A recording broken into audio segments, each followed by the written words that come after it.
Support for the show comes from Amazon Prime. You might think of Prime as only a way to get fast, free delivery, or maybe as the place to stream movies, shows, and sports. But it's actually way more than that. Maybe you've got a passion or a hobby. Prime can help you get the most out of it. Whether you're streaming documentaries on marine animals, ordering action figure stands with free one-day delivery, or finding the perfect playlist to impress that special someone, Prime makes it easier and faster to do what you love. Whatever you're into, it's on Prime. Visit Amazon.com/Prime to get more out of whatever you're into. And then the next section, we kind of, during the draw show, so there's a lot of room for stuff to go wrong here. I think it was the softest pocket, not based on the talent of the players, just based on the form coming into the tournament, right? There wasn't a standout player where you're going, this guy has been hot. You know, Taylor has not been playing well. Mickelson has not been winning a ton of matches. Korda had not been winning a ton of matches. Frances had been over since Monte Carlo and hadn't had like a big result on the clay, or at least any sort of consistency on it.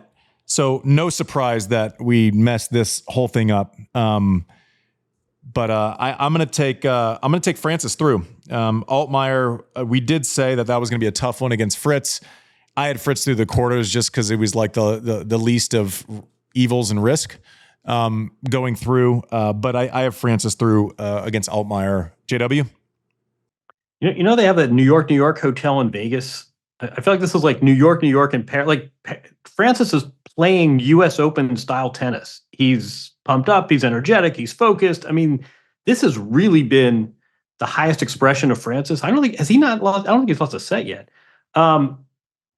He's really looked good. He seems to be in a good place. His brother's here coaching Haley Baptiste. Ben Rothenberg wrote a great piece about that relationship. I think Frances is looking really strong, and I think this is too big an opportunity for him. I think he gets by the one-handed backhand of Daniel Altmaier. So Rune and Tiafoe, who do you have through to the semis? Are you going Frances to the semis?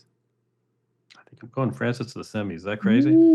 Nothing's crazy. He's been in the semis of Grand Slams before, a couple of them. 3 of them, I think. Australia.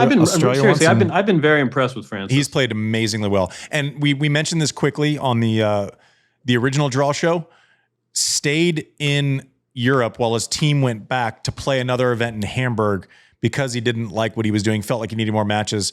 Team goes home, regroups for the French Open. He goes to Hamburg alone or with one member or whatever it was. But props, man, he's been committed. Like, this is the payoff for leaving Houston and playing in Monte Carlo 36 hours later. You remember that move? When he loses the final to Brooksby in Houston, then is playing in Monte Carlo less than 36 hours later because he wanted to make an impact. So sometimes it's a late payoff. That was 6 weeks ago, and now he's kind of it's bearing fruit. You have Rune. I have Musetti through to the semis. And no, I'm gonna go Frances. I heard you. I'm telling you that I have Musetti. You said I had Rune. I have Musetti over Rune, and I have Musetti over Frances. And I had Musetti in the original draw show as well. Okay, so down at the bottom, obviously, in the section of Casper Ruud, Popyrin and Borges would be in the third round. Another thing we can't predict is injuries. I went on one the other day about Casper and how gracious he was with his injury and finishing that match, which he had no business finishing. Like, if I was his coach, I would have been yelling at him to stop. Like, there was only damage to be done. But Casper, if you find someone classier, it's certainly a short list of options. But Alexei Popyrin playing great. And then we get down and he's playing Tommy Paul. Tommy Paul's a badass. He's so tough. He's playing, the ab is wrong, the body's not right, 5 setters. I've said this before on the show. Fitness is a choice, okay? Diet is a choice. Those are things that are controllable. It's just a bunch of miniature decisions that you have to make. It's not someone's forehand that you have to deal with. It's not trying to create topspin on a backhand when you can't hit topspin on a backhand, right? It's not learning something new. It's just a series of choices. Early in his career, he got all of those decisions wrong. Now he gets all of those decisions right. Props. Tommy Paul is an absolute animal. I mean, Popyrin has to be licking his chops. 2 5-setters, a little bit beat up, but I'm just not going to pick against TP. I just can't do it. He's just such a good tennis player. He's so smart with the way he plays. He doesn't take points off. He's everything that he wasn't 9 years ago. And I have so much respect for that. I really, really do. JW, Popperin or Paul? Paul, I did that match, that Hasselhoff match with Jim and Brian Anderson, and Paul wins this match. It's 5 sets. He had the MRI the day before. He's got this grade 1 tear of strain of his abdomen. That's not good for tennis, for a sport that depends on core. He wins that match in 5 sets. His average first serve speed did not drop, so he just grinded through it. And then after the match, he was not doing backflips. His main reaction seemed to be, listen, 10 years ago, I won the boys title here. I like this surface. I've kind of underperformed earlier in my career. This is where I want to be. This was not like the match of my life and I'm doing a party lap around the stadium. This was like, okay, that's good. Next. I think he gets through this. I mean, the body is a cause for concern, but he's really good on this surface. When you watch him play in person, he is so athletic. Mm-hmm. And even when he doesn't anticipate, he's still getting to balls and turning defense into offense. I really am a fan of his game. And yeah, you're right. This has come a long way from what the rap on him was earlier in his career. This is really sort of, it should be instructive for other younger players. I like Tommy Paul. Yeah, and what you said, he shouldn't be surprised by any result now. It's not as if, to your point, that reaction is what it should be, based on not potential anymore. It's based on accomplishment, right? That's what he should be doing. Doing the old Emmitt Smith, Barry Sanders, just hand the ball over after a touchdown, right? Yeah, he's just like flexing when he won. Ben Shelton's done a great job. He's kind of just handled his business. Obviously got the walkover from Gaston, but then beat the Tsitsipas Slayer, Gigante. Great name. I'm choosing Carlos, but I think, Ben has some things that can bother Carlos, right? Like, doesn't matter how good you are, 145 is 145, when it's coming at you and from a lefty. There's only so much you can do. He's obviously going to hope for a ton of second serve looks, right? And he will not be up in the court. Carlos will be back by the back sign, trying to find that back end and then start the point from there.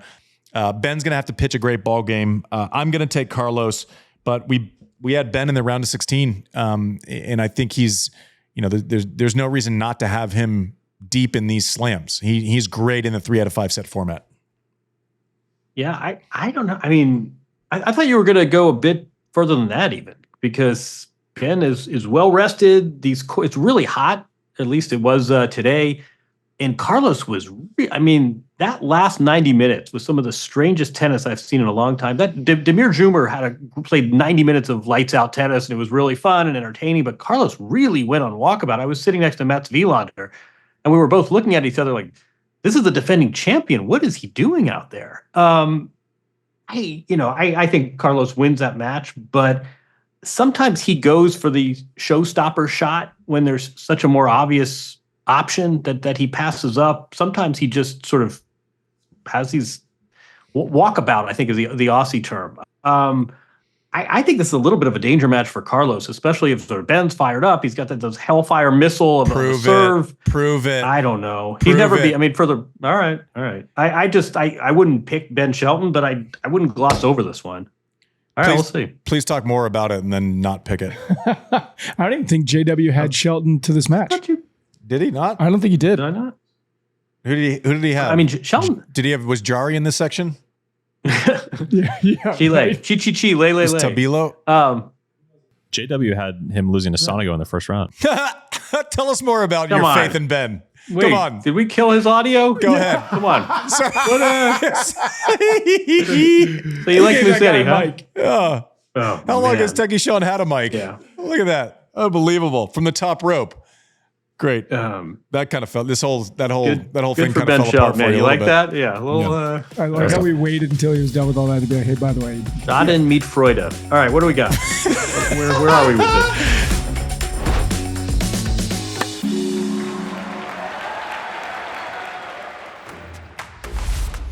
Support for the show comes from Amazon Prime.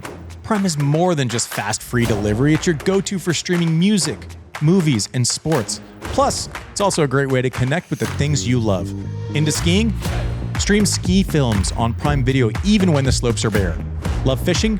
You can get new gear delivered fast and be back by the water in no time. Planning your next big trip? Prime helps you get everything you need faster than you can write your out-of-office email. Whatever you're into, it's on Prime. Visit Amazon.com/Prime to get more out of whatever you're into.